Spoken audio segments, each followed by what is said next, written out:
според моите сознание, кога странски експерти, то баш германски експерти, покрај другите, доаѓаат и ни помагаат. Ајде да ги наречам во ранг на еден тип на неформален стручен консултант, беше за атентатот на Глигоров.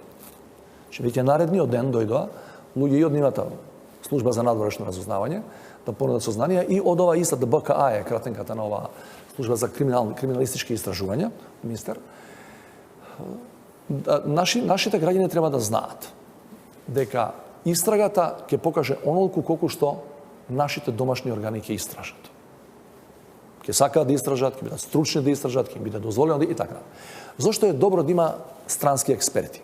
Ја тоа го реков и вчера во изјавата од Тетово. За да нема никој сомнеш дека може нешто да се прикрие, бидејќи тие тука се објективно во статус на монитори. Тие наблюдуваат. И ова да го знаат нашите граѓани. Ниеден странски експерт нема право по нашите закони, тоа никаде во светот не е така, да презема самостојно истражни или предистражни действија. Може само да присуствува. Еден познат случај, да ја вратам години наназад, беше дадена наредба да се ексхумираат 10 убиени во Љуботен. Таа 2001. Дојдоа луѓе од истражители, ги нарекуваме, од Хашкиот трибунал и само присуствуваа покрај гробните места, наши форензичари ја вршеа таа работа.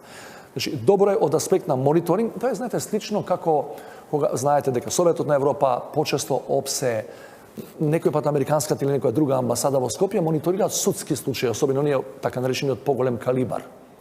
И тука не можете да криете некои работи. Но истрагата ја водат наши органи. И ако има ефект на крајот, треба да им пружиме рака на нашите органи. Ако нема ефект, треба да бараме одговорност од нашите органи. Вчера